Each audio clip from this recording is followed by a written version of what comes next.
वह 1,72,000 लोग जो कि शिक्षा मित्र के रूप में काम कर रहे हैं। ऐसे हमारे यहाँ पर प्रेरक, अनुदेशक, इंटीग्रेट टीचर, आंगनबाड़ी, रोजगार सेवक, आउटसोर्सिंग कर्मी सब मिलाकर के जो हैं, जो इन सरकारों का दम को झेल रहे हैं।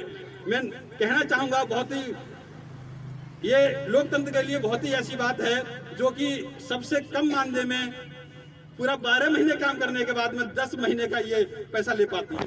मैं इस मांग पत्र में बस एक हमारी रिट है, वो उस रिट का आदेश ये लगातार 1 वर्ष से भी ज्यादा हो गया, सुनने का काम करिएगा, वह 1 वर्ष से भी ज्यादा हो गया।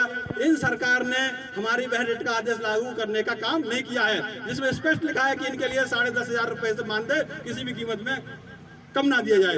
अध्यक्ष जी, मैं दूसरी बात और कहना चाहूंगा कि जैसे और महिलाओं के लिए खुशी का दिन आता है, प्रसूति होती है, प्रसूता जो होती हैं, लेकिन हमारी इन बहनों के लिए वह भी सुविधा सरकार नहीं देने का काम करती है।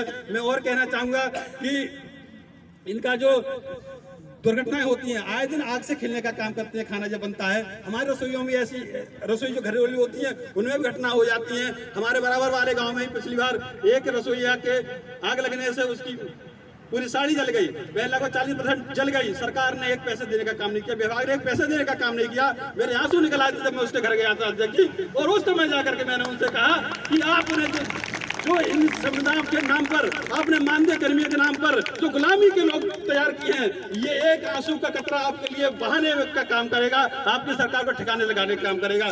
मैं किसी पार्टी से इसकी बात नहीं कर रहा हूँ, हमने दर दर जाकर के उनका दरवाजा खटखटाया। अध्यक्ष जी, आप एक ऐसे निकले जो कि हमारे बीच में आने का काम किया है, वरना मैंने दरवाजे जाने का काम किया है। ये सब लोग साक्षी है। अब बात मैं कहना चाहूँ,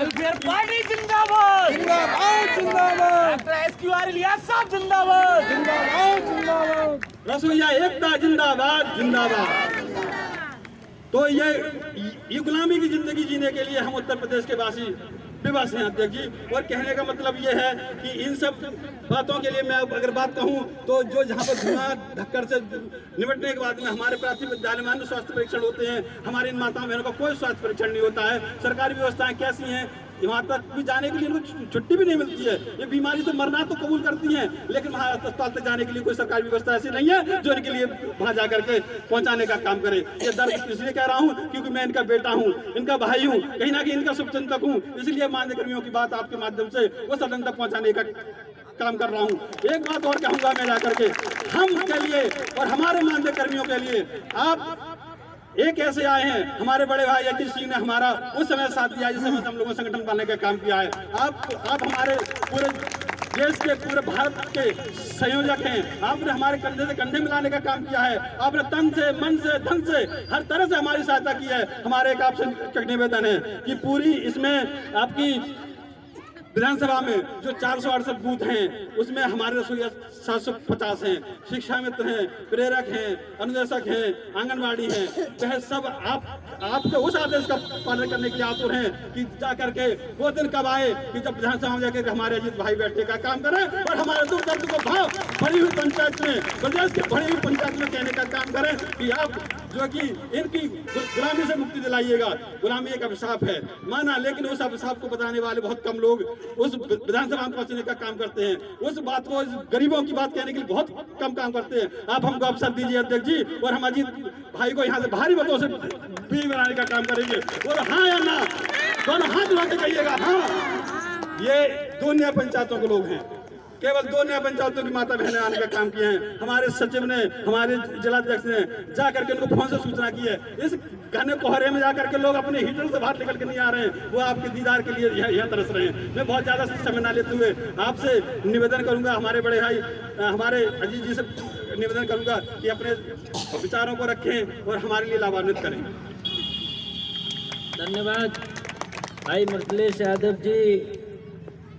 मिड डे मील वर्कर्स रसोइया एसोसिएशन की जिला सचिव बहन तुलसी बहन साइसा, हमारे पार्टी के राष्ट्रीय अध्यक्ष डॉक्टर SQR इलियास साहब, राष्ट्रीय सचिव और उत्तर प्रदेश प्रभारी भाई सिराज तालिब साहब, जिला अध्यक्ष भाई साकिब हुसैन फलाई साहब, पार्टी के मंडल अध्यक्ष भाई मुस्लिम अंसारी साहब, जिला उपाध्यक्ष भाई अमीरुल हसन साहब और यहाँ मौजूद मेरी सम्मानित माताओं और बहनों, सबसे पहले मैं आपका स्वागत करता हूँ, आपको प्रणाम करता हूँ। इतना खराब मौसम में आपने हमें समय दिया, इसके लिए हम जीवन भर आपके आभारी रहेंगे, आपके शुक्रगुजार रहेंगे। हम इस बात को कहना चाहते हैं, आज पार्टी ने, हमारे राष्ट्रीय अध्यक्ष महोदय ने मुझे 116 जो शेखुपुर विधानसभा है उससे पार्टी का प्रत्याशी घोषित किया है।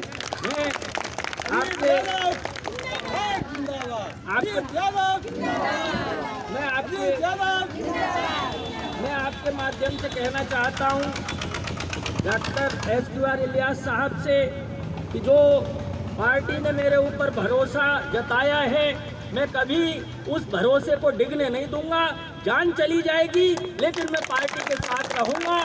मैं इस बात को कहना चाहता हूं, जो पार्टी के सिद्धांत हैं, जिन मूल्यों को लेकर पार्टी आगे चल रही है, उससे हम कभी वादा खिलाफी नहीं करेंगे, चाहे जितनी कुर्बानी देनी पड़े। मैं आपसे कहना चाहता हूं, ये जो लड़ाई है, हम क्यों विधानसभा में पहुंचना चाहते हैं। मैं इलाहाबाद विश्वविद्यालय में छात्र नेता रहा। पिछले 25 सालों से किसानों मजदूरों के लिए, गरीबों के लिए मैं संघर्ष कर रहा हूं। दर्जनों बार जेल गया, लेकिन हमने कहा एक बार नहीं 1000 बार जेल जाना पड़े, लेकिन किसानों मजदूरों और गरीबों की लड़ाई हम नहीं छोड़ेंगे। हमने सत्ता की राजनीति नहीं की, हमने कोई दलाली नहीं की, हमने कोई समझौता राजनीति में नहीं किया, हमने कोई पैसा बनाने का काम नहीं किया राजनीति में। और आपसे कहना चाहता हूं, आप अगर हमें विधानसभा में पहुंचाने का काम करेंगी तो जो लड़ाई हमने आपकी शुरू की है उस लड़ाई को मंजिल तक पहुंचाएंगे। आपकी आवाज को विधानसभा के अंदर उठाने का काम करेंगे। और जो योगी सरकार ने आपके साथ गद्दारी की है, इलाहाबाद हाई कोर्ट का आदेश है कि बंधुआ मजदूरी नहीं चलेगी। अध्यक्ष जी, आजाद भारत के 70 साल बाद आज भी इनसे 1000 रुपया में मजदूरी कराई जाती है। आप बताइए कौन से देश का संविधान है? देश का संविधान कहता है कि हिंदुस्तान में बंधुआ मजदूरी नहीं चलेगी। 1948 में देश आजाद हो गया। देश की आजादी के बाद 1948 में मिनिमम वेजेस एक्ट बना, न्यूनतम मजदूरी कानून बना। देश में राजशाही नहीं है, गुलामी नहीं है। इस बात का कानून आजाद हिंदुस्तान में बना कि किसी को न्यूनतम मजदूरी से कम मजदूरी नहीं दी जाएगी। ये इस देश की पार्लियामेंट का कानून है। लेकिन यूपी की ये योगी की सरकार है, वो उस कानून को मानने से इनकार करती है और ये बंधुआ मजदूरी कराई जा रही है। ये मैं नहीं कह रहा हूँ, ये इलाहाबाद हाई कोर्ट ने कहा।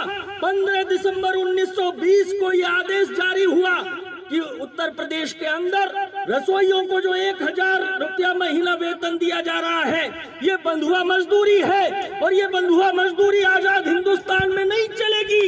ये संविधान की अनुच्छेद 23 के तहत ये हिंदुस्तान में अवैध है, ये नहीं चल सकता। लेकिन योगी सरकार ने हमारी बात नहीं मानी। हमने तमाम प्रत्यावेदन दिए, डीएम के माध्यम से ज्ञापन दिए कि आप इलाहाबाद हाई कोर्ट का आदेश मानिए।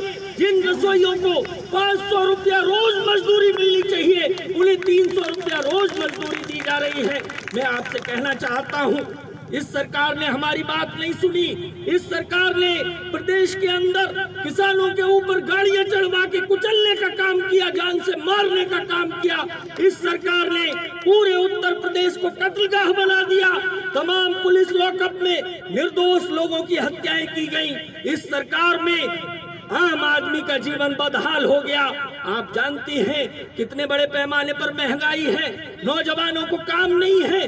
पूरे उत्तर प्रदेश में लोकतंत्र की हत्या हो रही है। मैं कहना चाहता हूं, अगर उत्तर प्रदेश को बचाना है, संविधान को बचाना है, तो उत्तर प्रदेश से इस योगी सरकार को हटाना होगा और कोई रास्ता नहीं है।